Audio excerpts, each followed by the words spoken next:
안녕하세요. AWS 테크 에반젤리스트 윤석찬입니다. 이제 두 번째 세션 시작하도록 하겠습니다. 본격적으로 세션을 시작하기에 앞서서 아마존에서 어떻게 컨텐츠 산업에 뛰어들게 되었는지 한번 잠깐 알아보는 시간을 가지면 좋을 것 같습니다.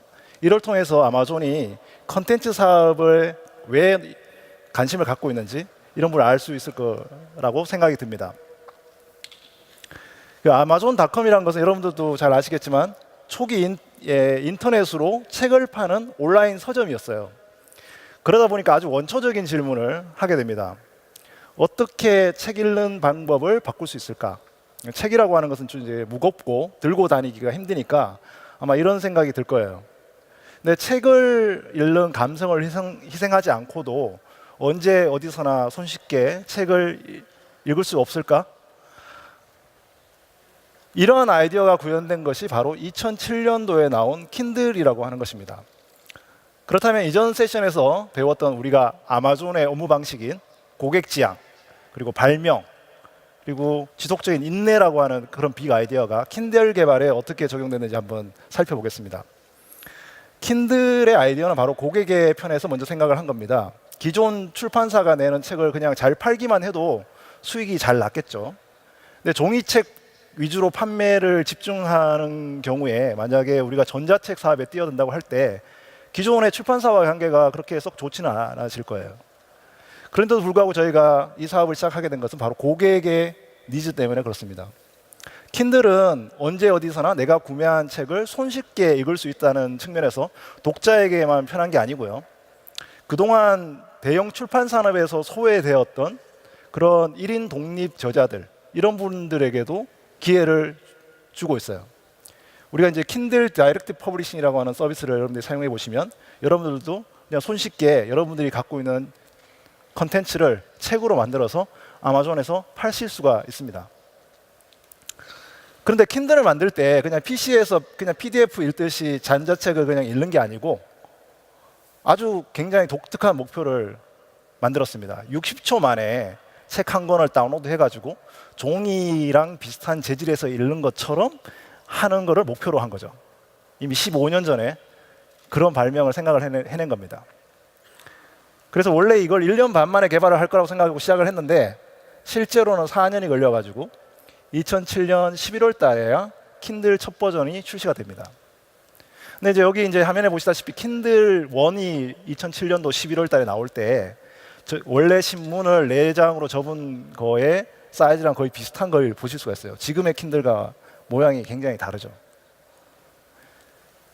지금의 킨들이 나올 때까지 굉장한 지속적인 테스트와 새로운 출시가 있었어요. 2009년도에 킨들 2 같은 경우에는 이제 손에 잡힐 만큼의 사이즈가 됐고, 2011년도에는 이제 터치도 가능한 킨들이 나왔고요. 2012년도에는 밤에 이제 책을 못 읽잖아요. 조명을 켜가지고 읽을 수 있는 페이퍼 하이트 버전, 요즘 많이 팔리는 버전이 나왔어요. 2014년도에는 월 일정 금액만 내면 제한 없이 책을 무한대로 읽을 수 있는 킨들 언리미티드라고 하는 프로그램을 내놨습니다. 또 2016년도에는 이제 주위 환경에 따라서 조도가 자동으로 조정되는, 예를 들어서 뭐 햇빛을 가면 더 밝게 보이고 그리고 밤에는 좀 더 낮게 보이고 하는 그런 어떤 오아시스 버전도 나왔습니다. 독자들이 가격대와 취향에 따라서 선택할 수 있도록 똑같은 개별 버전들도 계속적으로 개선을 했어요. 그래서 킨들 또 지금 8 버전이 나와 있고 오아시스도 2 버전, 그리고 페이퍼 화이트도 버전 4까지 나와 있죠.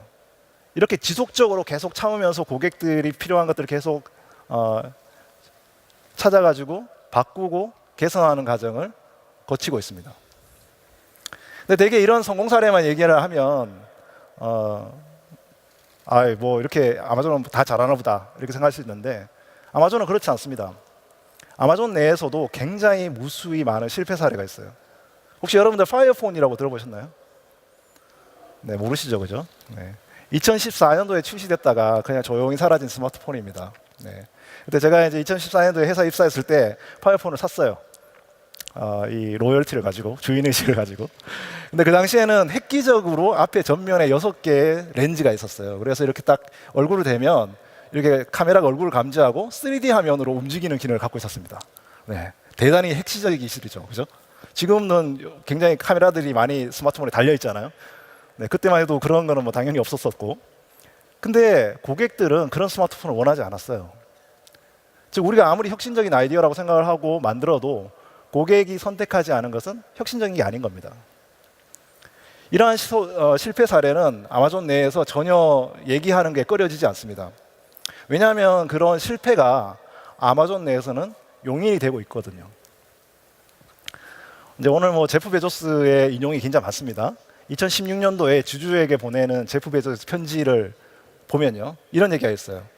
우리의 독특한 문화 중 하나는 실패에 대한 것이고, 실패와 발명은 분리할 수 없는 쌍둥이와 같은 것이다. 발명을 위해서는 실험을 해야 되고, 그 실험이 만약에 효과가 있다고 미리 알면 그건 실험이 더 이상 아니다. 그 실험을 모르는 것을 실험을 하고 거기에서 나온 결과가 실패가 된다면 거기서 또 배우고 또 다시 실험을 해야 된다. 이런 이야기입니다. 아마존은 조직적으로 투피자 팀 같은 작은 스몰 팀들이 구성이 되고, 그런 팀들이 자율적으로 운영하고 있는 마이크로 서비스 아키텍처를 가지고 서비스를 만들고 있어요. 그리고 이런 서비스 팀들이 손쉽게 사용할 수 있는 셀프 서비스용 도구를 만들고 지원을 하기 때문에 각 팀들이 갖는 실험 비용들은 굉장히 낮습니다. 그만큼 각 팀의 실패의 비용이 낮고, 그래서 실패를 두려워하지 않는 거죠. 대개 이제 일반적인 회사의 조직은 실험 비용이 굉장히 높아요. 그래서 혹시 신규 사업에 투자를 했을 때 실패했을 때 그 회사 내 피해가 굉장히 큽니다. 파이어폰과 똑같은 시기에 개발해서 시작한 디바이스가 있어요. 오늘 소개해드릴 아마존 에코입니다. 제프 베조스는 2018년도 주주에게 보내는 편지에 이렇게 말했습니다. 에코를 처음 기획했던 2013년도에 돌아가서 지나가는 사람들이 붙들고, 여보세요, 혹시 검은 프링글스 같은 통을 거실에다 올려놓고 거기다가 말을 걸고 음악을 틀어달라고 한다면 그거 써보시겠습니까? 라고 물어봤을 때 어땠을까요? 그 사람들은 지나가면서 이상한 눈을 보면서 됐거든요, 이러고 말했을 거라는 거죠. 그 당시에는 이게 고객들한테 어떤 평가를 받을지 모르지만 굉장히 다양한 실험의 하나로 시작을 하게 된 거죠. 근데 여러분들이 그 실험의 결과가 어떤 변화를 가져왔는지 이 시간에 한번 알아보도록 하겠습니다. 아마존 알렉사 팀에서 스킬 개발팀을 이끌고 있는 피터 문님을 소개합니다. 박수로 맞아주시기 바랍니다.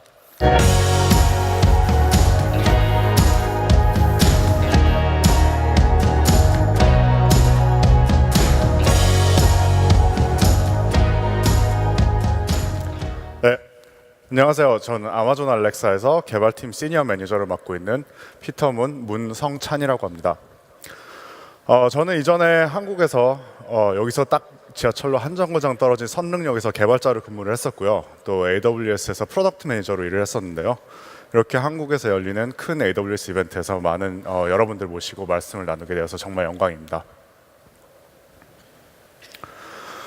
네, 요즘 많은 분들이 우리는 인공지능의 황금기에 살고 있다고 말을 하십니다. 근데 사실 인공지능에 대한 그 정의와 연구는 상당히 오래전인 1950년대부터 진행이 되어 오고 있는데요. 최근 몇 년 사이에 많은 투자와 비약적인 발전이 이루어진 데에는 몇 가지 이유가 있습니다. 먼저 개인과 단체들이 엄청난 양의 정보를 데이터화함으로써 머신러닝, 인공지능을 가능하게 하는 머신러닝 기술에 꼭 필요한 데이터의 양이 폭발적으로 늘어났고요. 또 기존에는 접근이 쉽지가 않던 여러 가지 머신러닝 프레임워크들이 오픈소스화가 됐고요. 그리고 하드웨어의 성능이 많이 엄청나게 발전을 했죠. 그리고 또 AWS에서 또 제공하는 여러 가지 매니지드 AI 서비스들이라던가 또 클라우드 GPU 같은 소프트웨어와 하드웨어 툴들이 많이 보편화가 되면서 더 많은 사람들이 인공지능의 발전에 참여를 하고 있습니다. 네, 하지만 아무리 기술의 발전이 이렇게 대단해도 사용자의 실생활에 적용이 되지 않는다면 그 기술의 가치에는 한계가 있겠죠. 그래서 아마존은 전 세션에 보신 대로 아마존 고, 또 프라임 에어 딜리버리 드론 배달 서비스, 그리고 AWS 제공하는 여러 가지 AI 서비스들을 포함해서 다양한 분야에서 AI 기술을 발전시켜 나가고 있습니다.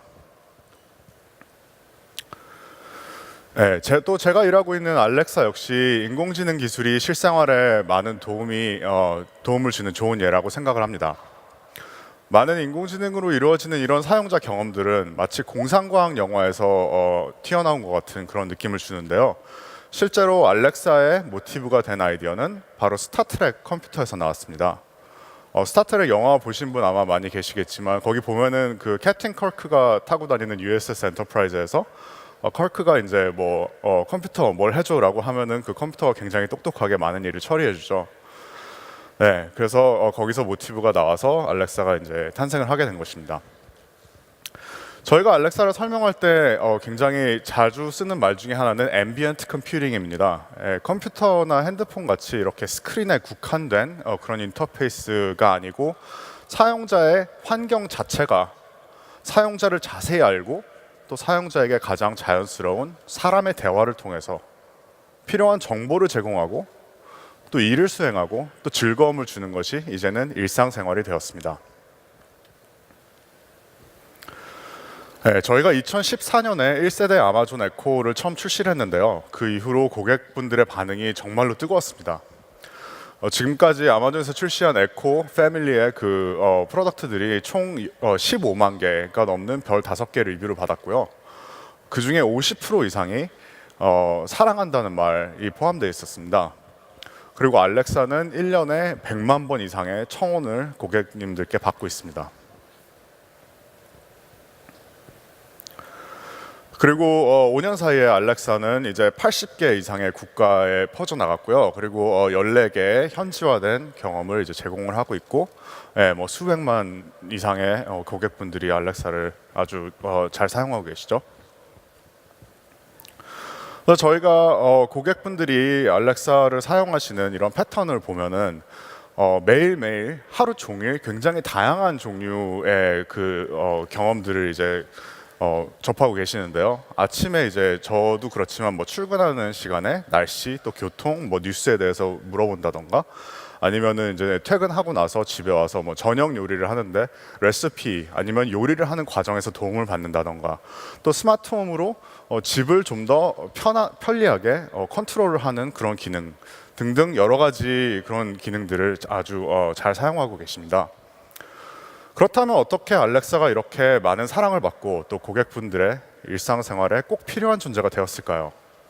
저는 알렉사가 그만큼의 가치를 고객분들에게 제공하기 때문이라고 생각을 합니다.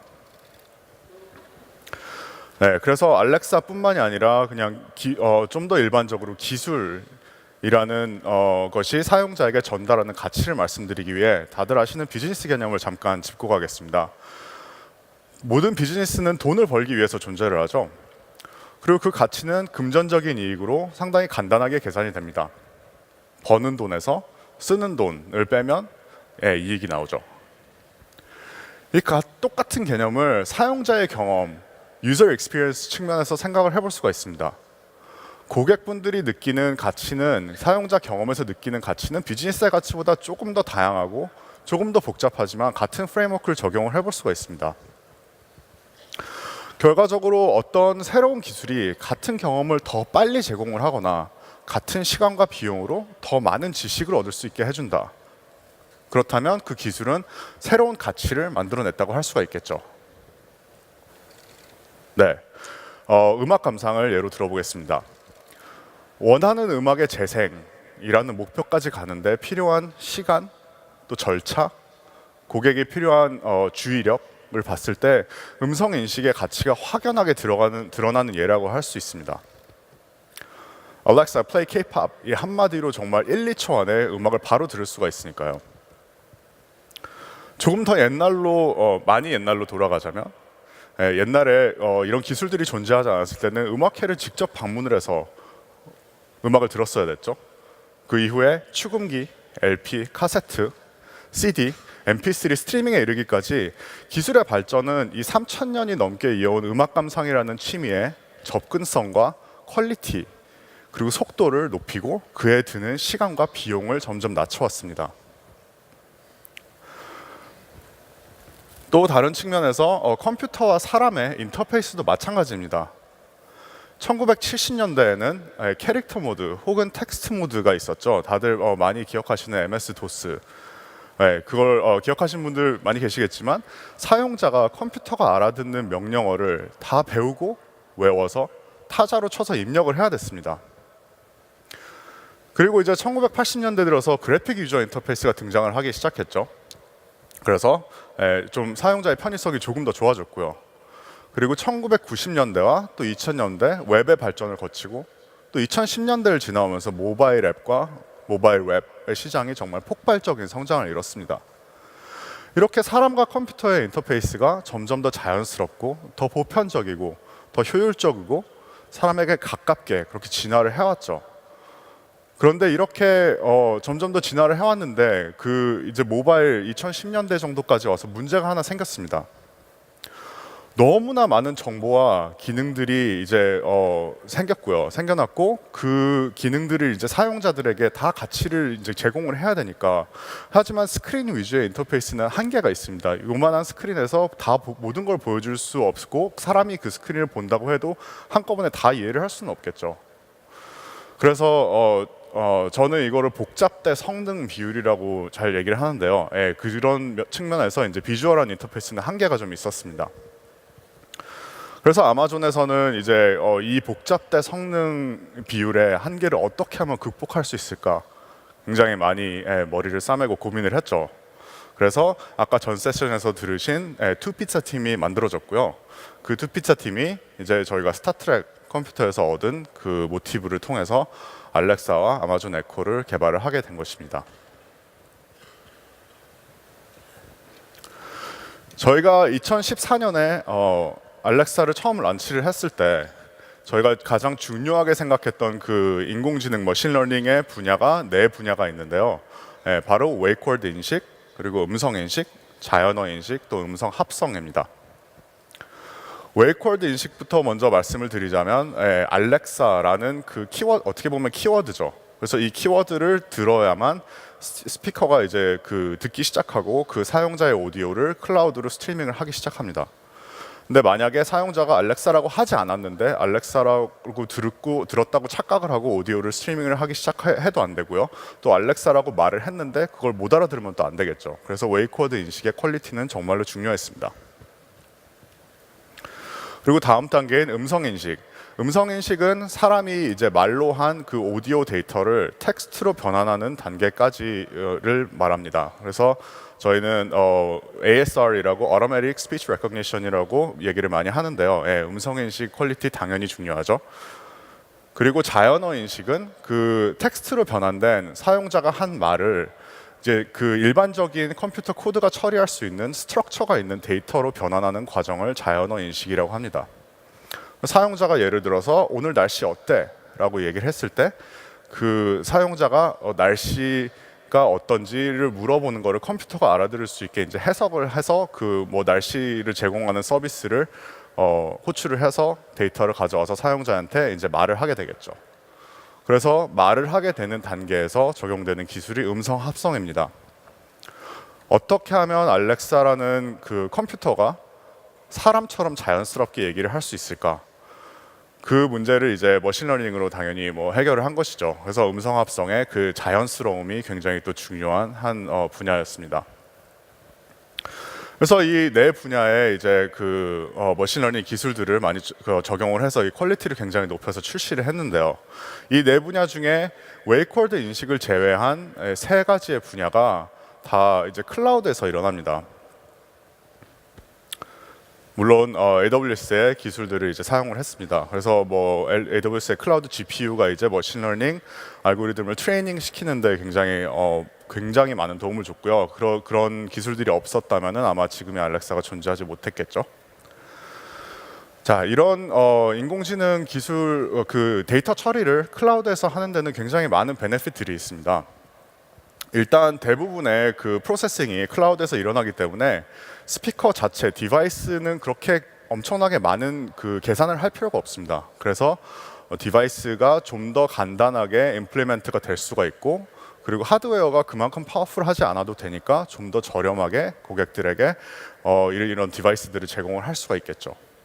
그리고 알렉사가 클라우드에서 서비스 기반으로 이제 돌아가고 있기 때문에 서비스만 업데이트를 하면 스피커가 굳이 업데이트가 되지 않아도 알렉사는 계속 똑똑해지고 있습니다. 그래서 always getting smarter이라고 저희가 얘기를 많이 하는데요. 저도 집에 있는 2014년에 출시하자마자 산 에코가 있는데 정말 그냥 새로 산 디바이스랑 그렇게 큰 차이 없이 정말 좋은 기능을 아직까지 잘 수행을 하고 있습니다. 그래서 여기서 질문이 또 한 가지가 생겼습니다. 저희가 내부적으로 이렇게 정말 고객에게 많은 가치를 전달할 수 있는 기술들을 개발을 했는데 어떻게 하면 이 기술이 사용자에게 정말 이렇게 제공하는 그 가치를 진짜 극대화를 시킬 수가 있을까요? 고민을 많이 했는데 사실 답은 생각보다 복잡하지 않았죠.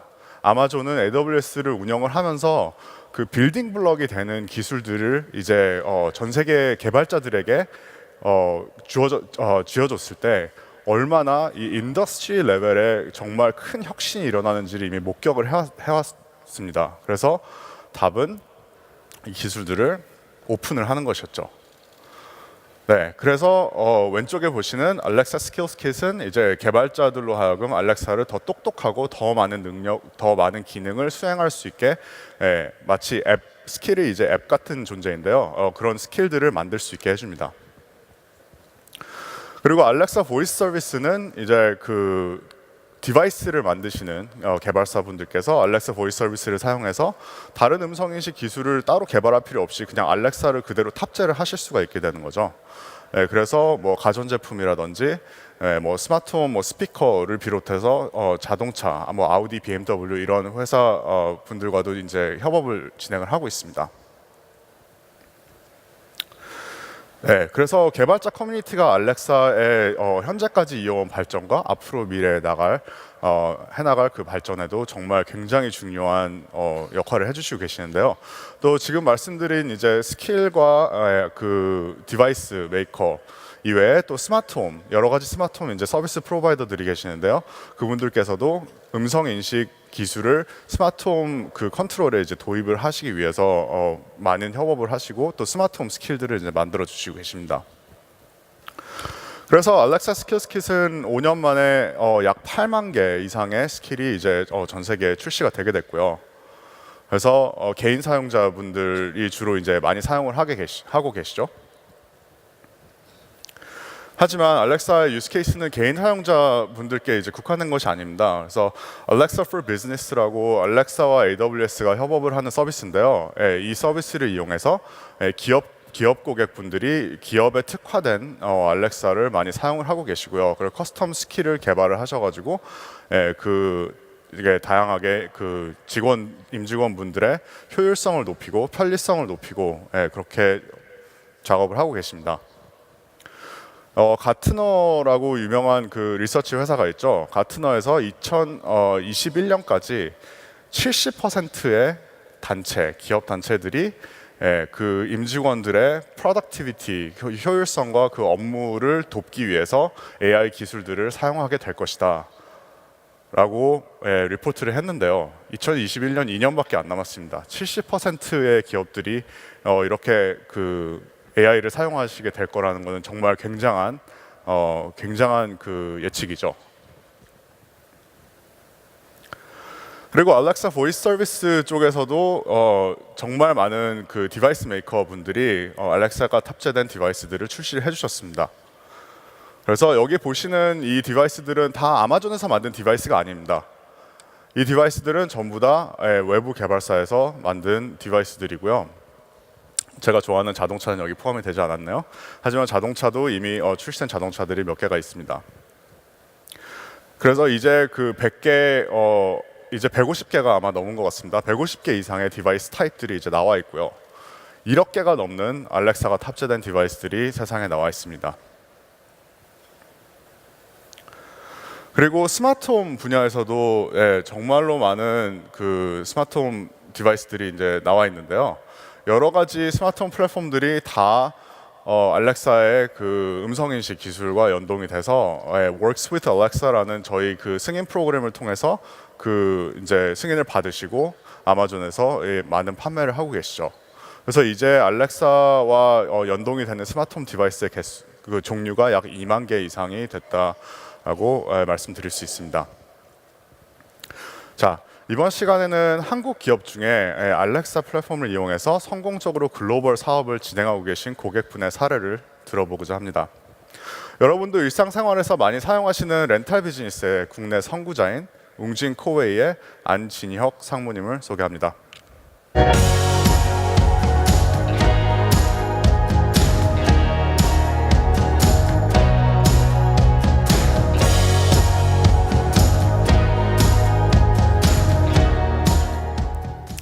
안녕하십니까. 방금 소개받은 웅진 코웨이의 안진혁입니다. 오늘 저희 코웨이와 아마존과의 협력 사례를 발표하게 돼서 영광으로 생각을 합니다.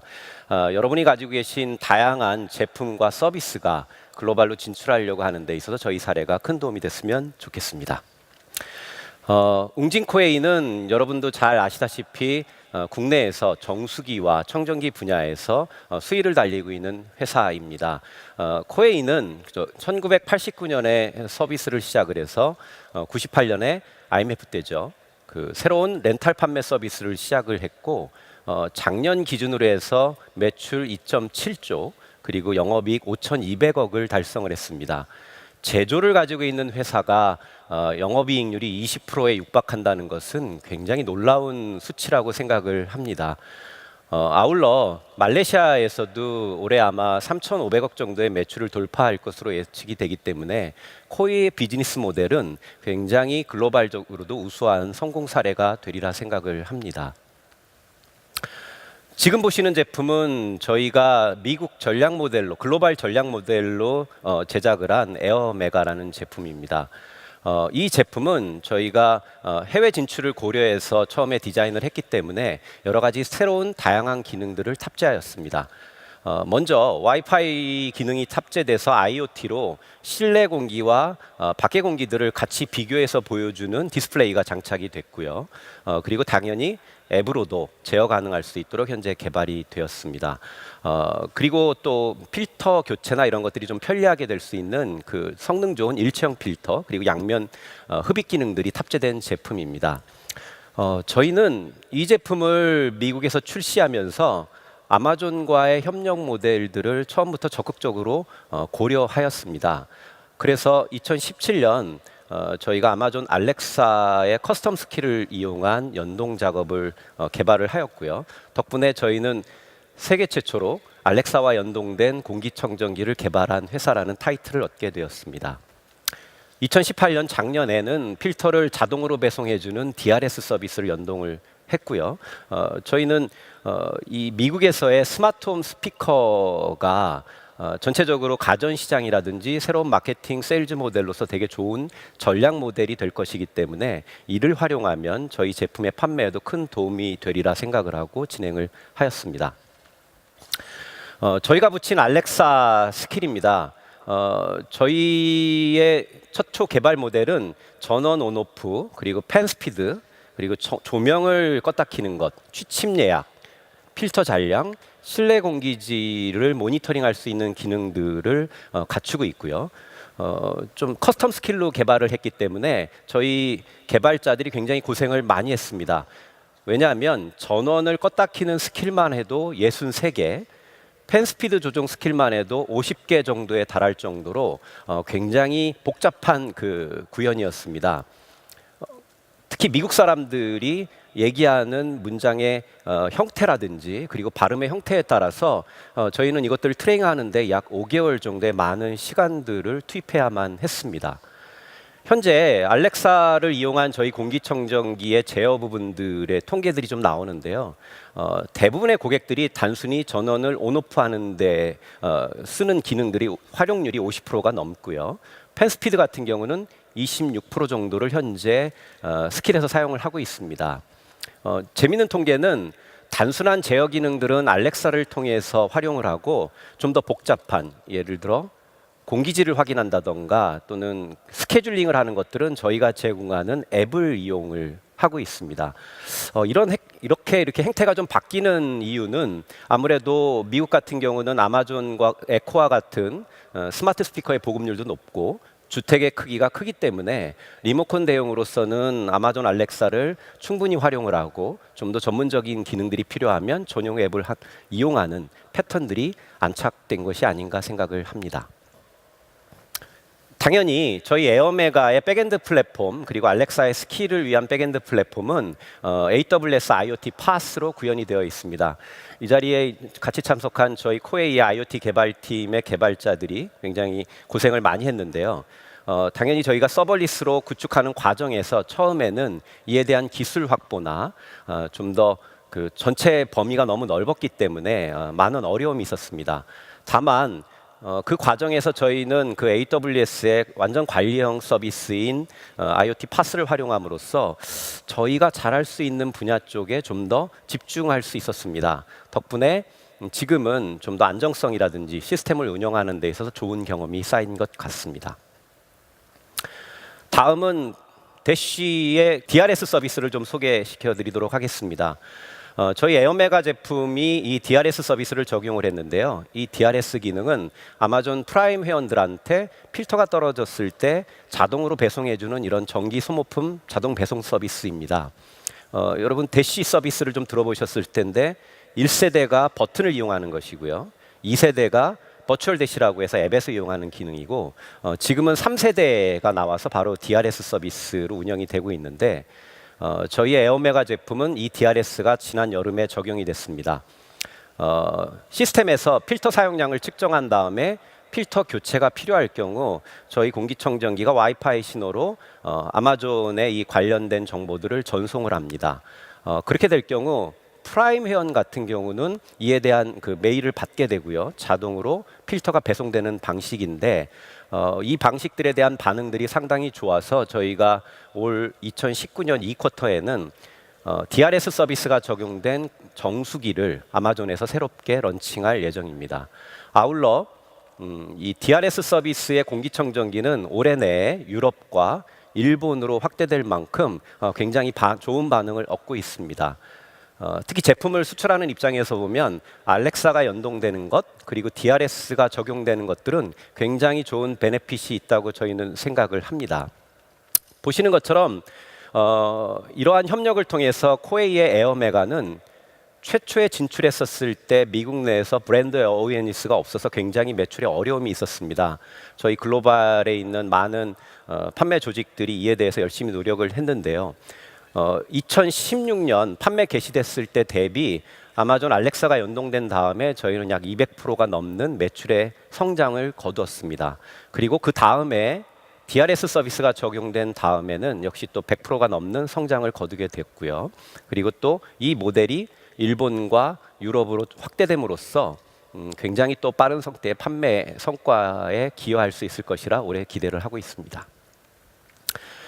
마지막으로 저희가 검토하고 있는 그 ACK 알렉사 커넥트 키트에 대해서 소개해드리도록 하겠습니다. 많은 회사들이 특히 코웨이와 같은 제조회사는 이 전문적인 소프트웨어 개발자를 뽑거나 와이파이와 같은 통신 모듈에 대한 경험이 굉장히 적습니다. 그래서 저희도 와이파이 칩을 적용하고 이를 연결하고 또 앱을 페어링하는 데 있어서 약 2년 동안 굉장히 많은 어려움이 있었습니다. 이번에 아마존에서 그 공급하는 ACK는 장비 제조하는 업체가 좀 더 손쉽게 IoT 제품을 개발하고 이를 알렉사와 연동하거나 DRS를 쉽게 붙일 수 있도록 할 수 있는 되게 좋은 기능들을 제공하고 있습니다.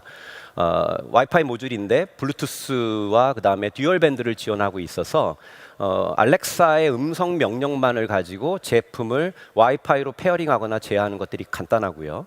그리고 백엔드 플랫폼에 대한 추가적인 독자 개발 말고 완성된 제품을 쓰기 때문에 상당히 빠른 속도로 제품을 연동하거나 그 DRS 기능들을 구현하는 것들이 쉬워지는 베네핏이 좀 있는 것 같습니다.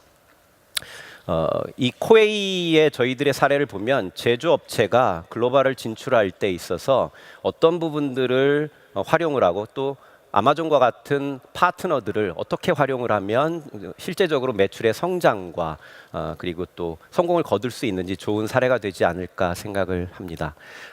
이상으로 코웨이의 사례들을 발표를 마치겠습니다. 감사합니다.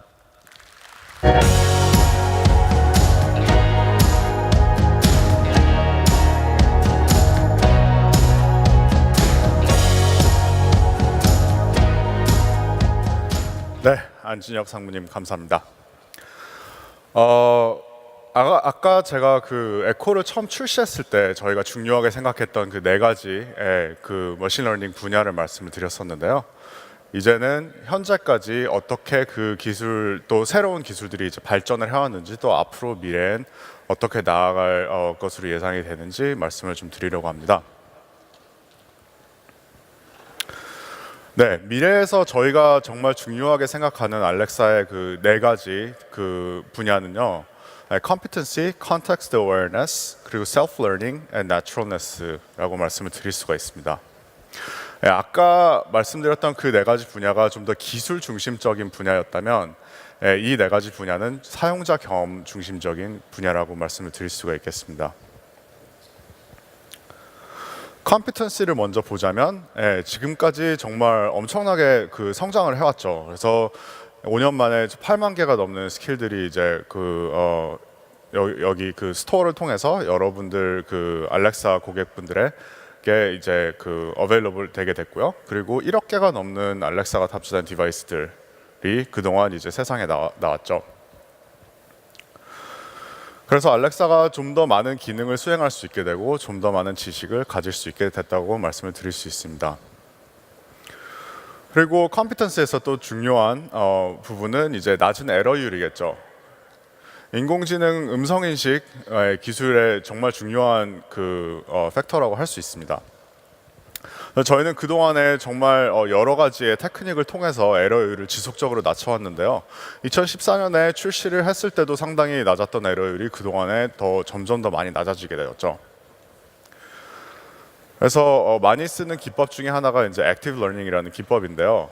이제 알렉사가 트레이닝이 된 그 머신러닝 모델을 가지고 사용자의 음성을 듣고 예측을 합니다. 그래서 예측을 하지만 이제 그 에러가 나는 경우도 있겠죠. 그래서 에러가 나는 경우에 나오는 데이터를 가지고 그 중간에서 전문가가 아주 그 중에 극소량의 데이터를 선택을 해서 그 데이터를 이제 레이블링을 하게 됩니다. 그래서 이 데이터는 이쪽으로 이제 매핑이 돼야 된다라고 레이블을 해서 머신러닝 모델을 계속적으로 이제 트레이닝을 시켜서 점점 더 퀄리티를 높여가는 것이죠. 그리고 또 트랜스퍼 러닝이라는 기법이 있습니다. 어떤 한 도메인에서 배운 지식을 알렉사가 이제 다른 도메인에 적용을 할 수 있게 되는 것이죠. 사람들은 이런 트랜스퍼 러닝을 굉장히 자연스럽게 합니다. 수학에서 배운 지식을 과학에서 당연히 적용을 할 수가 있겠죠. 하지만 기계에서는 도메인들이 정확하게 나눠져 있어서 사람이 그 정형화된 코드로 개발을 해왔기 때문에 그런 기법들이 쉽지가 않습니다. 그래서 그 머신러닝을 통해서 이제 트랜스퍼 러닝이라는 그 기법을 이제 저희가 많이 개발을 하고 있고요. 실제로 저희 아마존에서 개발하는 기능뿐만이 아니라 외부 개발자 분들이 개발하신 그 스킬들에도 트랜스퍼 러닝이 적용이 돼서 알렉사가 해결할 수 있는 그 요청 해결할 수 있는 그런 그 방법들의 퀄리티를 점점 높여가고 있는 것이죠.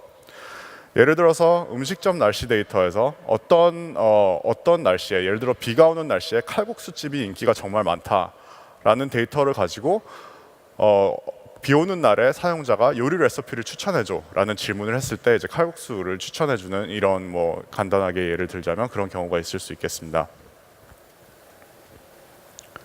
그리고 두 번째 분야인 컨텍스트 어웨어니스입니다.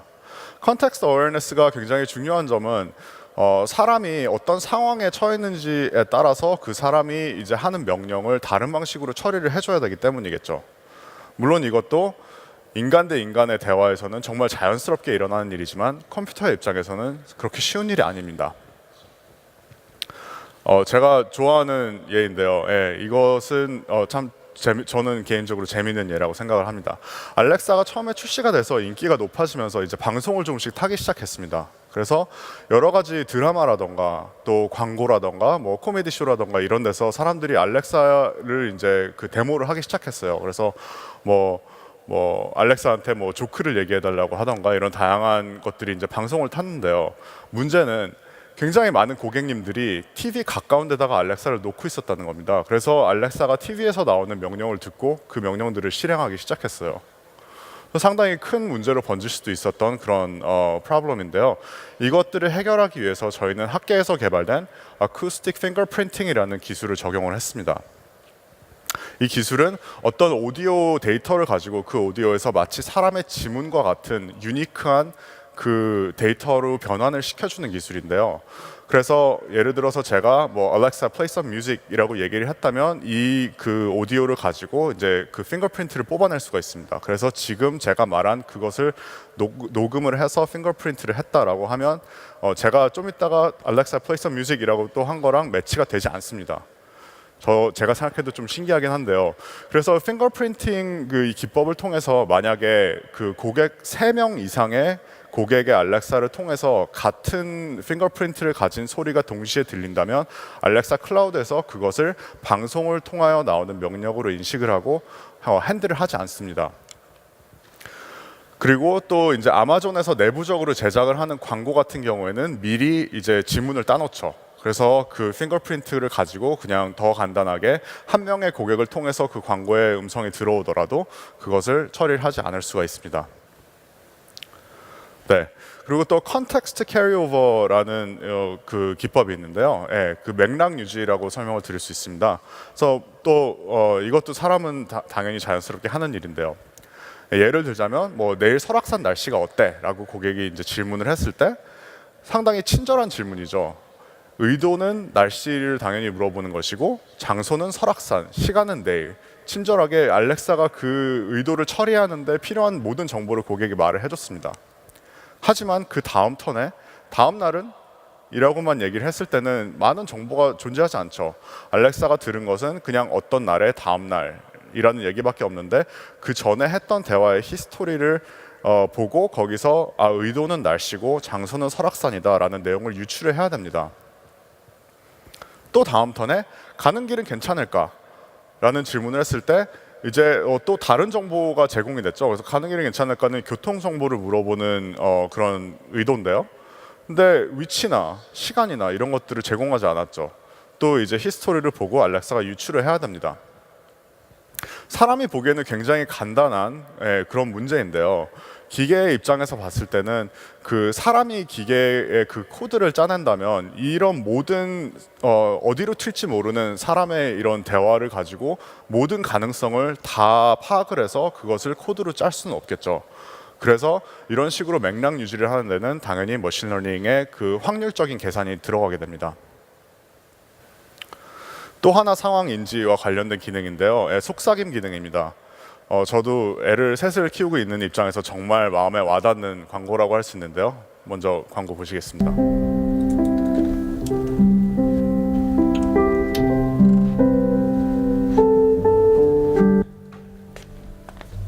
Rough day. What's for dinner? Shh. Alexa, open Domino's. Hi, welcome to Domino's. Would you like to place an order or track an order? 네. 여기도 이제 아이를 키우고 계시는 분들이 많이 계시겠지만 정말 와닿는 기능이죠. 사람한테 어떤 방에 들어갔는데 이 들어온 사람이 속삭임을 했어요. 그러면은 방에 원래 있었던 사람은 당연히 또 속삭임을 하겠죠. 기계한테는 그게 그렇게 당연한 일이 아닙니다. 몇 달 전까지만 해도 사람이 속삭여서 알렉사한테 말을 해도 알렉사는 원래 세팅되어 있던 볼륨으로 그냥 말을 했어요. 저는 실제로 애가 그래서 자다가 깬 경험이 몇 번 있습니다. 네, 그래서 사람이 이제 그 고객이 속삭임으로 말을 했을 때 일단 머신러닝으로 이게 속삭임인지 그냥 보통 육성으로 얘기를 한 건지 먼저 클래시파이를 해야 되고요. 그리고 그걸 클래시파이를 한 다음에 일단 그 알렉사가 또 하는 말을 속삭임으로 또 말을 해야겠죠. 그래서 아까 말씀드렸던 음성 합성 기술에서 어떻게 하면 자연스러운 속삭임의 목소리를 낼 수 있을까 또 굉장히 중요한 문제였습니다.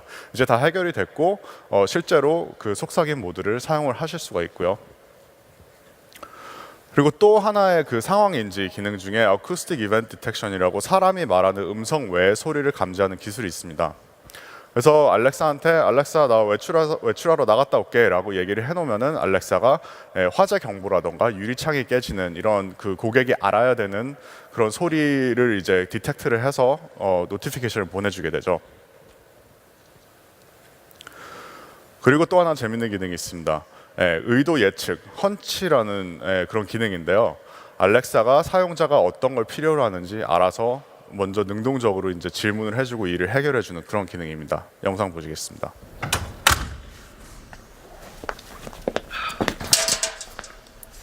Alexa, wake me up at 6 a.m. Alarm set for 6 a.m. tomorrow. By the way, your living room light is on. Do you want me to turn it off? Yes. Okay. 네, 사용자가 밤 시간에 와서 내일 아침에 알람을 맞춰줘 라고 얘기를 했더니 알렉사가 아, 이 사람은 자러 가는구나. 근데 거실에 불이 켜 있네. 불을 꺼야겠구나 라고 그 머신러닝을 통해서 유추를 해서 사용자한테 능동적으로 질문을 해줄 수가 있는 거죠. 그리고 셀프 러닝, 스스로 이제 학습하는 그런 기법인데요. 이것도 그 사람이 머신러닝 모델들을 직접 트레이닝을 시켜주는 데는 한계가 있기 때문에 스스로 학습을 하고 스스로 점점 더 발전하는 것이 굉장히 그 스케일을 높이는데 굉장히 중요한 기법이라고 할 수가 있습니다. 그래서 Automatic Equivalence Class Learning이라고 저희가 이제 부르는데요. 시리어스 XM 여기 보시는 그 여기 실패한 말에 그 시리어스 XM은 미국에서 유명한 위성 라디오 서비스입니다. 그리고 7은 그 위성 라디오에서 제공하는 스테이션 중에 하나고요. 근데 고객이 이제 Play Sirius XM 7이라고 얘기를 했는데 알렉사가 7이 뭔지를 모르는 거예요. 그래서 그 요청을 이제 핸들을 하지를 못했습니다. 그랬더니 고객이 넌 7이 뭔지 모르는구나. 그래서 Play Channel 53 on Sirius XM이라고 대신 얘기를 했습니다. 근데 Channel 53가 7이라는 거에 그 정확한 채널 숫자인 거죠. 근데 알렉사가 Channel 53는 뭔지 알아요. 그래서 그걸 해결을 해줬습니다. 그래서 알렉사가 이 인터랙션을 이제 리뷰를 했더니 7은 페일을 했는데 채널 53라고 고객이 바로 얘기를 했구나라는 것을 가지고 이제 스스로 학습을 해서 그 다음번에 고객이 Play Sirius XM 7이라고 얘기를 했을 때 그걸 해결을 해줄 수가 있는 거죠. 그리고 또 자연스러움, 또 굉장히 음성인식 컴퓨터에 있어서 굉장히 중요한 분야입니다. 근데 자연스러움이 그 사람과 같은 자연스러움과 또 기계와 같은 자연스러움은 좀 다르다고 할 수 있는데요. 사람이 사람과 대화를 할 때는 좀 더 이렇게 그 유동적이고 좀 더 다양성이 있고 좀 더 부드럽고 그런 식으로 이제 대화를 해야겠고요. 하지만 사람이 기계한테 기대하는 자연스러움은 정말 그 엄청난 효율과 속도와 방대한 정보를 한꺼번에 처리할 수 있는 그런 기능이죠. 그래서 알렉사의 자연스러움은 이 두 가지를 같이 섞어야 됩니다. 그와 관련돼서 한꺼번에 이제 그 같은 한 가지의 말에서 여러 가지 아이템들을 뽑아내는 Multiple Request in One Shot이라는 이제 그 기능이 있는데요. 그래서 옛날에 처음에 이제 알렉사가 나왔을 때는 뭐 알렉사 나 장바구니에다가 뭐 딸기랑 피넛버터랑 젤리를 담아줘라고 얘기를 했으면 이게 그 세 가지의 다른 아이템이라는 것을 알렉사가 알아듣지 못했습니다. 그래서 그거를 그냥 한 가지의 아이템으로 리스트에 추가를 해줬죠. 그런데 이제는 스트로베리스, 피넛버터, 젤리가 다른 아이템이라는 것을 알아서 알아듣고 그 아이템들을 세 가지의 다른 아이템으로 집어넣어 줄 수가 있습니다. 여기서 특별히 피넛버터가 또 재밌는 게요. 피넛버터는 피넛하고 버터가 또 다른 아이템일 수도 있겠죠. 하지만 사용자가 어떻게 그걸 말을 했는지 피넛 버터라고 말을 했는지 피넛 버터이라고 말을 했는지 그에 따라서 그게 한 가지 아이템인지 두 개의 아이템인지 그것을 알렉사가 알아서 처리를 해줄 수가 있어야 됩니다. 그리고 그런 한 가지 의도에서 여러 가지 아이템뿐만이 아니라 복합 의도를 이제 사용자가 말을 했을 때 이것도 처리를 할 수가 있어야겠죠. 그래서 Alexa, play K-pop and turn on my bedroom lights라고 얘기를 했을 때 K-pop은 음악을 틀어주는 스킬에게 전달이 돼야 되고요. 그리고 내 침실에 불을 켜줘라는 거는 이제 스마트홈 그 스킬에 전달이 돼야겠죠. 그래서 알렉사가 그 중간에 있는 and라는 단어를 가지고 이게 두 가지의 그 의도이다라는 것을 이제 유추를 해서 알맞은 스킬에 그 리퀘스트를 보내게 됩니다. 네, 그래서 아까 말씀드렸듯이 저희가 8만 개 이상의 스킬이 이제 출시가 돼 있는데요. 또 약간 복잡대 성능의 이슈가 좀 생기고 있죠. 그래서 사용자가 스킬의 이름을 다 기억하고 어떤 스킬이 어떤 그 요청을 처리를 할 수가 있는지 기억해서 좀 사용을 해야 되는 그런 좀 어려움이 어떻게 보면 생겼다고 할 수 있는데요. 차를 하나 보내줘라고 이제 얘기를 했을 때 이게 뭐 우버에서 차를 보내달라 그러는 건지 리프트에서 보내달라 그러는 건지 택시를 불러달라 그러는 건지 자동차 장난감을 보내달라는 건지 이걸 뭐 알 길이 없습니다. 그래서 여러 가지 데이터와 시그널들을 가지고 이제 알렉사가 이 고객의 요청을 가장 잘 처리를 할 수 있게 알아서 똑똑해져야겠죠. 그래서 거기도 당연히 머신러닝 기법이 이제 적용이 됩니다. 그래서 음성 인식을 해서 사용자의 말을 일단 알아들었을 때 그 말을 이제 처리를 할 수 있는 여러 가지 스킬들을 일단 후보를 선발을 해요. 그래서 선발을 해서 랭킹을 매깁니다.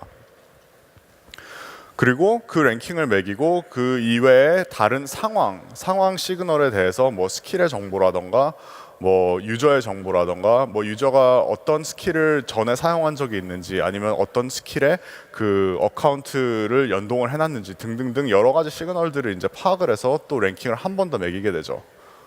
그래서 이 두 가지 랭킹을 이제 복합적으로 봐서 어느 스킬에 이 말을 전달을 해야 되는지를 이제 판단을 하게 됩니다. 그래서 예전에는 사용자가 Alexa, ask Uber to send me a car라고 얘기를 했어야 되는데 이제는 Alexa, send me a car라고 얘기만 하면은 그냥 알아서 알맞은 스킬의 의도를 전달을 해서 처리를 할 수가 있게 됐죠. 네, 그래서 저희 알렉사에서는 이 인더스트리뿐만이 아니고요, 저 인공지능과 머신러닝의 발전을 위해서 학계와도 많이 협업을 하고 있습니다. 그래서 저희가 알렉사 프라이즈라는 프로그램을 지금 운영을 하고 있는데요. 알렉사 프라이즈는 그 대학교에서 보통 교수님들이 이끄시는 그 팀들이 20분의 자연스러운 대화를 사람이 알렉사와 할 수 있게 그 목표를 가지고 매년 이제 컴피티션에 참여를 하시게 됩니다. 와이어드 매거진, 미국에서 유명한 테크놀로지 리뷰 잡지인데요. 거기서 20분의 자연스러운 대화를 컴퓨터랑 하는 것은 달에 로켓을 쏘아 올리는 정도가 아니고 화성에 여행을 갔다 오는 정도의 어려움과 같다라는 얘기를 했습니다. 아직까지 20분의 사람과 같은 자연스러운 대화를 이루어내지는 못했습니다. 하지만 굉장히 많은 발전이 지금까지 있었고요. 많은 팀들이 매년 참가를 해주시고 계십니다. 네, 그 음성으로 이루어지는 이 컴퓨터와 사람의 인터랙션에 좀 더 이제 그 미래를 좀 살펴보자면 제가 생각하는 미래에는요, 이런 경험들이 좀 더 깊어지고 또 여러 가지 도메인의 경험들이 이제 합쳐져서 좀 더 그 리치한 경험을 사용자에게 제공을 하고 더 능동적인 그런 기능들을 수행을 할 수가 있게 될 것 같습니다. 그래서 알렉사한테 알렉사, 나 저녁을 뭘 하면 좋을까? 라고 얘기를 했을 때 그냥 레시피를 추천하는 정도에서 그치는 게 아니라 레시피를 추천을 해주고 사용자가 이제 레시피를 선택을 하면 스마트홈 기능을 사용해서 냉장고에 어떤 재료가 있는지까지 알아줄 수가 있겠죠. 그래서 냉장고에 어떤 재료가 부족하다 하면은 그로서리 딜리버리 서비스까지 연동을 해서 필요한 재료를 주문을 시켜줘서 뭐 1시간, 한두 시간 내에 배달이 된다던가 이런 기능까지 이제 생각을 해볼 수가 있겠습니다. 그리고 배달이 다 돼서 요리를 시작하면 요리를 이제 가이드를 해주는 건 뭐 당연한 기능이겠죠. 그리고 만약에 제가 뭐 데이트를 하고 싶어서 코엑스에 왔는데 코엑스에서 나 데이트를 뭐 어떤 걸 해야 될까라고 얘기를 했을 때 코엑스 영화관에서 뭐 몇 시에 무슨 영화를 보시고요, 거기서 뭐 50m 떨어져 있는 어떤 레스토랑에서 음식을 드시고 또 택시를 타고 가로수길로 가셔서 뭐 무슨 바에서 와인을 한잔 하시죠. 이 정도의 플래닝까지 해주고 또 이런 그 예약 같은 것들을 자동으로 다 해주는 그런 미래를 좀 상상할 수가 있습니다. 네, 좀 더 앞으로 가서 2025년까지 그 750억 개의 인터넷에 연결된 디바이스들이 이 세상에 있을 거라고 사람들이 이제 말을 하고 있는데요. 이 디바이스의 개수들뿐만이 아니라 데이터의 양도 당연히 비약적으로 계속 늘어나겠죠. 2025년까지 약 1,500억 테라바이트의 데이터가 생성이 될 것이라고 말을 합니다. 그러면 이 많은 데이터, 이 많은 정보와 지식, 이렇게 많은 디바이스들과 기능들이 어떻게 하면 사람에게 계속 많은 가치를 전달을 해줄 수가 있을까요? 인공지능과 또 음성인식과 머신러닝의 계속적인 발전이 있어야 되겠죠. 그렇게 해야지만 복잡 대비 성능을 계속 혁신을 일으키고 또 이 기술이 사람에게 제공하는 가치를 점점 더 늘려갈 수 있을 거라고 저는 생각을 합니다. 네, 감사합니다. 네, 이번에는 알렉사와 함께 전 세계에서 사랑받는 아마존 브랜드 중에 하나를 소개를 해드리고자 합니다. 아마 게임을 사랑하시는 분들은 한 번쯤 접속을 해보셨을 동영상 서비스인데요. 한국에도 얼마 전 진출해서 많은 관심을 받고 있습니다. 트위치 코리아의 이하경 대표님을 소개합니다.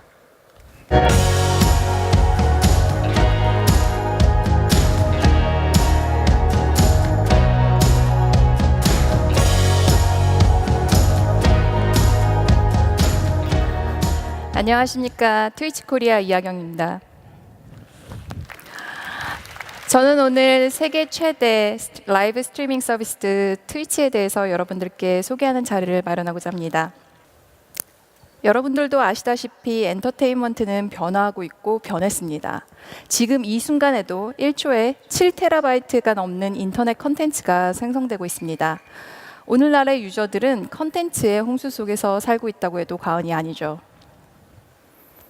TV, 스포츠, 책 등이 전부였던 예전에 비해 오늘날엔 스포티파이, 넷플릭스, 유튜브와 같은 서비스 프로바이더들이 다양한 형태의 컨텐츠들을 제공하고 있습니다. 유저들이 컨텐츠를 소비할 수 있는 시간은 하루 24시간으로 예전과 동일합니다. 그러나 유저들에게 제공되는 컨텐츠의 양과 종류는 기하급수적으로 늘어나고 있습니다. 이를 소비하는 유저들의 관심을 얻기 위해 컨텐츠 간의 경쟁도 심화되고 있습니다.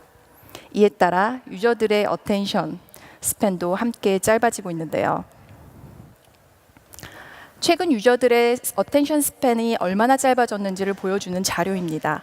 실제로 2000년 사람의 어텐션 평균 스팬은 12초였습니다. 2017년에는 8초로 금붕어의 어텐션 스팬의 9초보다도 짧아졌습니다. 짧아진 유저들의 어텐션 스팬과 함께 컨텐츠가 생성되고 휘발하는 생애 주기도 함께 짧아졌습니다. 따라서 유저들의 어텐션, 관심을 오랫동안 인게이지된 상태로 이끌어낼 수 있는 컨텐츠가 더욱더 중요해지고 있습니다. 심화된 컨텐츠 경쟁 속에서도 개인 카테고리는 승승장구하고 있습니다. 전 세계 사람들은 매주 30억 시간을 게임 플레이에 사용하고 있습니다. 기존에 수동적으로 제공되었던 영상 컨텐츠의 소비 방식과는 다르게 유저가 직접 참여하고 즐기고 몰입할 수 있는 경험을 게임에서는 제공을 해주고 있고요. 라이브 스트리밍 방송에 가장 적합하게 발전하고 있습니다. 그렇다면 트위치는 무엇일까요? 트위치는 무엇을 하고 있을까요? 트위치는 세계 최대 인터랙티브 라이브 스트리밍 서비스입니다. 즉 트위치는 유저가 직접 컨텐츠에 참여하고 몰입할 수 있는 새로운 경험을 제공하고 있습니다. 현재 200여 국가에서 라이브 스트리밍 중이고요. 한국은 전 세계 시청률 탑5 안에 속합니다. 트위치 스트리밍 서비스는 언제 어디서나 어느 기기로 접속하든 최적의 방송과 시청 환경을 제공하고 있습니다. 그렇다면 이를 증명하는 수치를 조금 상세히 살펴보도록 하겠습니다. 2017년 말 기준 전 세계적으로 일평균 약 1,500만 명의 방문자가 트위치를 접속하고 있습니다. 한국의 리그 오브 레전드 플레이어인 페이커 이상혁 선수의 채널은 약 25만 명의 최대 동접자 수를 달성하며 2017년 최고의 채널로 부상하였습니다. 또한 월간 약 355억 분을 시청하고 있습니다. 355억 분, 감이 잘 오지 않는 숫자인데요. 이는 일평균 1,500만 명의 사용자가 한 달 동안 매일매일 트위치를 약 1시간 이상 함께 시청하고 있는 수치입니다. 이러한 성장의 동력에는 1인 크리에이터로 불리는 저희의 스트리머들이 있습니다. 2017년 말 기준 전 세계적으로 약 200만 명의 액티브 스트리머, 그리고 15만 명의 제휴 파트너, 3만 명의 파트너들이 있습니다. 이들은 트위치 성장의 중심이고 커뮤니티와 이 산업을 함께 만들어가고 있습니다. 그렇다면 이제 트위치만의 차별화된 포인트가 무엇인지 살펴보도록 하겠습니다. 2019년 3월 트위치 트래커 자료에 따르면 당사의 시청자, 방송인, 그리고 커뮤니티의 사이즈, 그 규모는 지속적으로 성장하고 있습니다. 트위치 시청자들은 매일매일 약 95분을 트위치와 함께합니다. 이는 넷플릭스에 이어 두 번째로 시청자와 인게이지먼트가 높다는 것을 알 수 있습니다. 그렇다면 이러한 성장, 끈끈한 유저 인게이지먼트는 어떻게 구축될 수 있었을까요? 여기 아마존의 플라이 휠을 적용한 사례를 살펴보도록 하겠습니다. 최적화된 시청 환경과 다양한 수익 모델은 스트리머가 중심으로 자발적인 커뮤니티를 형성하게 합니다. 이들 커뮤니티는 재미를 공유하고 서로 소통하며 유기적으로 커뮤니티가 성장을 할 수 있도록 도움을 줍니다. 또한 이 과정에서 저희 트위치 브랜드 자체의 가치도 같이 향상하고 있습니다. 자연스럽지만 역동적인 트래픽 증가는 궁극적으로는 저희 플랫폼의 영향력으로 확대되고 있습니다.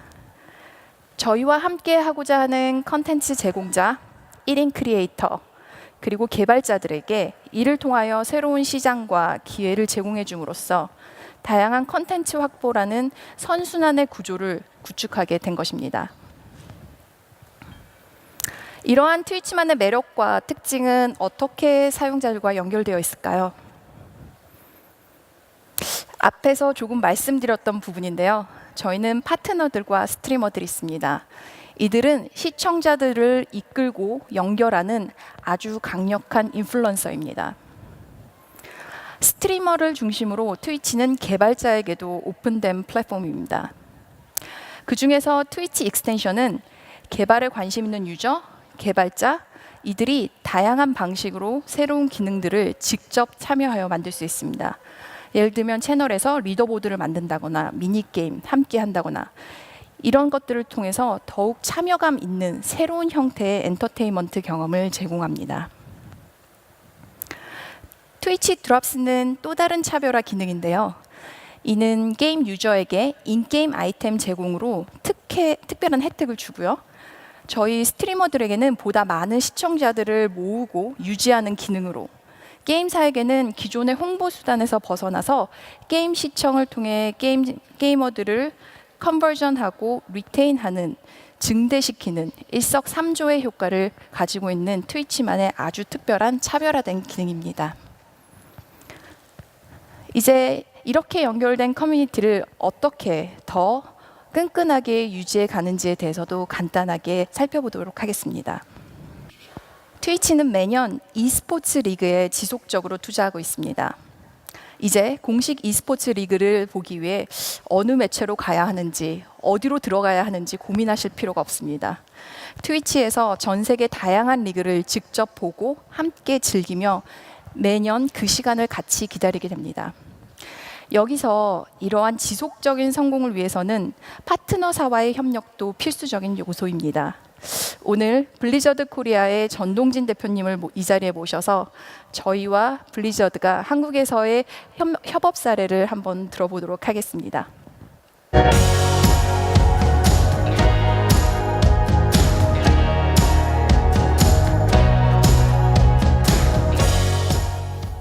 안녕하세요. 블리자드 엔터테인먼트 코리아 대표 전동진입니다. 반갑습니다. 먼저 이렇게 멋진 무대에서 이렇게 멋진 분들 앞에서 저희 블리자드에 대한 이야기를 할 수 있는 기회를 주신 이하경 대표님께 감사 인사드립니다. 사실 트위치와 저희는 굉장히 많은 일을 같이 하고 있어요. 아까 보셨다시피 트위치가 게임에 최적화된 스트리밍 플랫폼이거든요. 그리고 트위치와 저희는 사실 목표가 같습니다. 저희 전 세계 게이머들에게 즐거운 경험을 지속적으로 제공하는 것, 그것이 저희의 공동의 목표가 아닐까 하고요. 오늘 저희가 준비한 자료는요, 저희 블리자드가 트위치와 어떻게 협업을 해왔는지에 대한 구체적인 사례 몇 가지를 여러분들께 공유해 드리도록 하겠습니다. 첫 번째 사례는 핑크메르시입니다. 네, 핑크메르시는 뭐냐면요. 여러분들 오버워치 혹시 하시나요? 그 오버워치에 등장하는 영웅 중에 메르시가 있고요. 그리고 이 핑크색은 여성을 상징하는 색입니다. 그래서 저희가 핑크메르시 스킨을 제작을 했고요. 이 스킨을 구매를 하시면 저희가 수익금 전액을 유방암 연구재단에 기부하는 그런 CSR 캠페인이었습니다. 이 핑크메르시 스킨 판매를 통해서 저희가 모금한 금액이 대략 한 130억 정도 되는데요. 이와 더불어서 저희가 그 스트리밍을 통해서 기부 모금을 또 동시에 진행을 했습니다. 한국 스트리머 유명하신 분이죠. 꽃빛님 포함해서 전 세계 14명의 유명 스트리머들이 직접 자선 모금 방송을 했고요. 이렇게 해서 모인 금액 역시 전액 유방암 연구재단에 기부를 하였습니다. 그 금액이 대략 한 1억 3천만 원 정도 됩니다. 이렇게 기부를 했더니 유방암 연구재단에서 깜짝 놀랐습니다.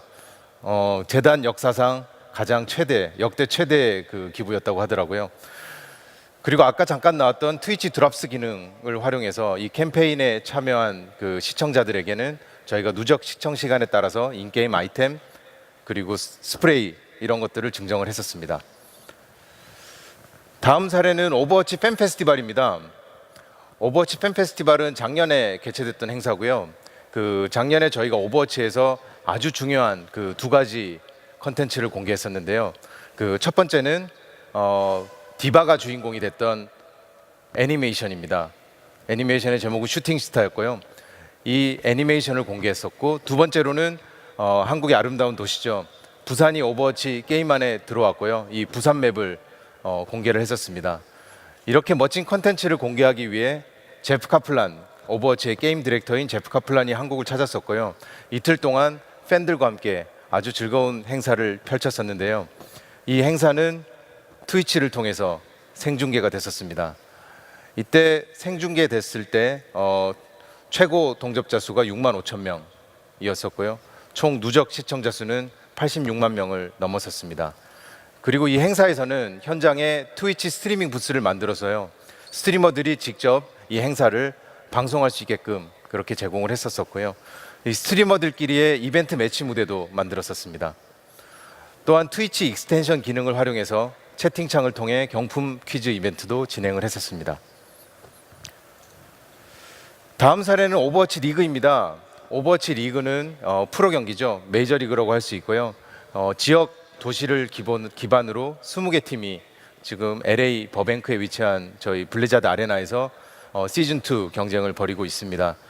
이 오버워치 리그와 트위치는 크게 세 가지 프로그램을 같이 하고 있는데요. 그 첫 번째는 리그 토큰 프로그램입니다. 그래서 시청자들이 저희 오버워치 리그를 시청하는 것만으로도 리그 토큰 획득이 가능합니다. 그래서 리그 토큰을 모으시면 인게임에서 자기가 좋아하는 팀의 유니폼 스킨을 획득하실 수 있습니다. 그리고 두 번째는 올 액세스 패스입니다.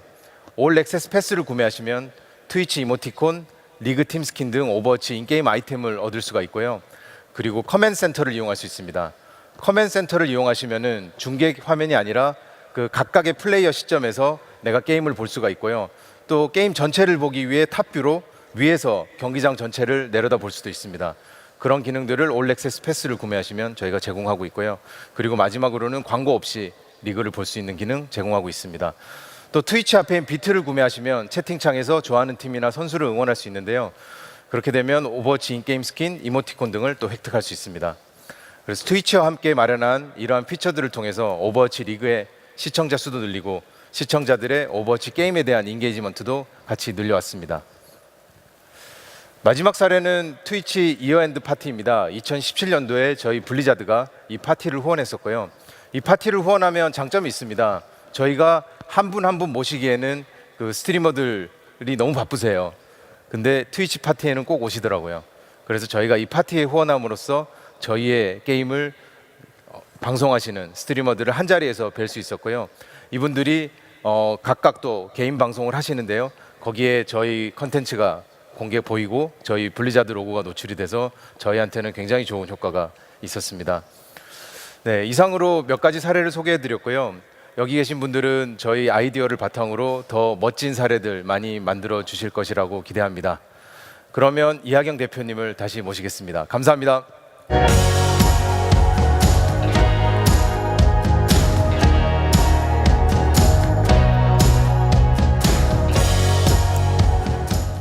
전동진 대표님 감사합니다.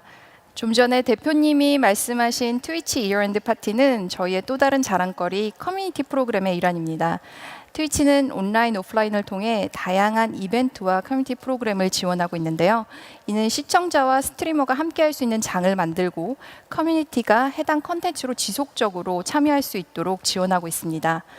이러한 운영 지원은 커뮤니티의 확대로도 이어지는 효과를 가지고 옵니다. 그럼 트위치는 게임만 하느냐? 게임은 저에게 굉장히 중요한 컨텐츠입니다. 아직도 함께 성장하고 있습니다. 그러나 그게 다는 아닙니다. 트위치는 지금도 커뮤니티가 원하는 다양한 컨텐츠 서비스를 준비하고 있습니다. 얼마 전에 시작한 MBC 마리텔 시즌2 보신 분 계신가요? 저희와 함께하고 있습니다. 또 국내에서 SBS 배성재 아나운서가 베거슨 라이브도 저희 트위치 TV와 함께하고 있습니다. 제 발표를 마무리하면서 마지막으로 전하고 싶은 부분은 이제 엔터테인먼트의 키워드는 참여입니다. 경청해 주셔서 감사합니다.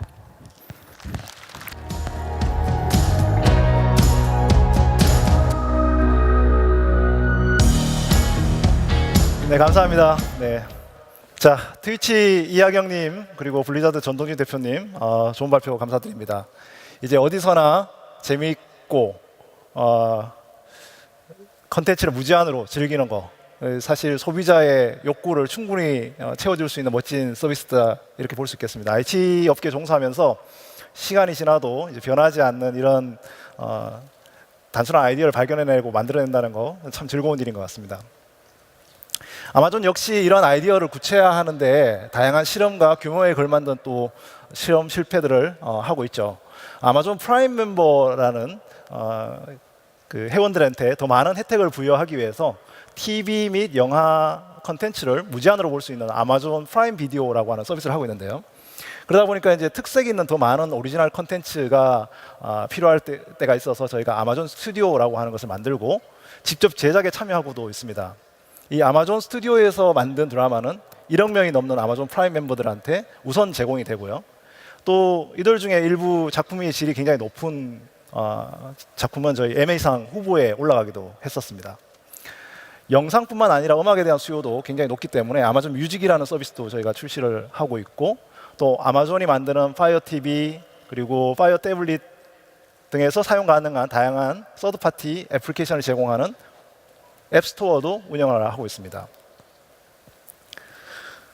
그런데 이러한 그 대규모 투자가 필요한 실험은 바로 아마존 내부에서 AWS가 제공하는 그런 셀프 서비스 도구를 이용하기 때문에 손쉽게 진행을 할 수가 있죠. 만약에 스트리밍이 필요한 서비스를 자체적으로 구축하려고 했다면 굉장히 큰 투자가 필요를 했을 겁니다. 근데 이제 아마존 비디오를 처음 런칭을 할 때 AWS가 제공하는 클라우드 서비스를 활용해서 스트리밍 서비스를 무리 없이 진행을 할 수가 있었고요. 예를 들어서 전 세계 NFL 팬들한테 축구 경기를 중계하는 이러한 이벤트들도 AWS가 제공하는 AWS 일레멘터리라고 하는 비디오 서비스, 미디어 서비스를 활용을 하고 있습니다.